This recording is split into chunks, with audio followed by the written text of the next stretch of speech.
ഒരു സ്ത്രീ വ്യത്യസ്തമായ ഉത്തരവാദിത്വങ്ങൾ നിർവഹിക്കുന്നുണ്ട്.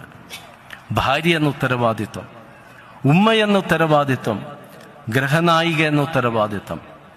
തങ്ങളെക്കാൾ കൂടുതൽ അവർ മറ്റുള്ളവരെ പരിഗണിക്കുന്നു. തങ്ങളുടെ ആവശ്യങ്ങൾ മാറ്റിവെച്ച് മറ്റുള്ളവരുടെ ആവശ്യങ്ങൾക്ക് അവർ മുൻഗണന നൽകുന്നു. വയ്യായികയാൽ എഴുന്നേൽക്കാൻ ബുദ്ധിമുട്ടാണെങ്കിലും അവർ എഴുന്നേറ്റ് വീട്ടുജോലികളെല്ലാം ചെയ്യുന്നു. ഓടി നടന്നെല്ലാം ചെയ്താലും ചെയ്യാൻ വിട്ടുപോയ കുഞ്ഞു കാര്യങ്ങളുടെ പേരിൽ നാം അവരെ ശകാരിക്കുന്നു.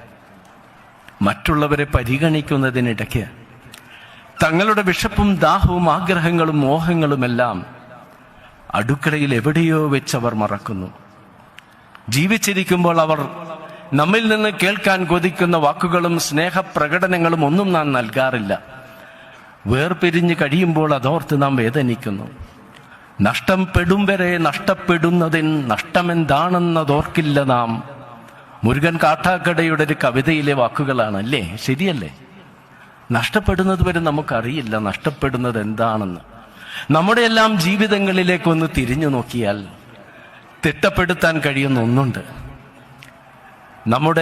നമ്മോടൊപ്പം പഠിച്ചവരും കളിച്ച് നടന്നവരും നമ്മുടെ ജീവിതങ്ങളുമായിട്ട് ഏറെ അടുത്തിരുന്നവർ പലരും ഇടയ്ക്ക് വെച്ച് ഈ ലോകത്തിലെ ജീവിതം അവസാനിപ്പിച്ച് കടന്നു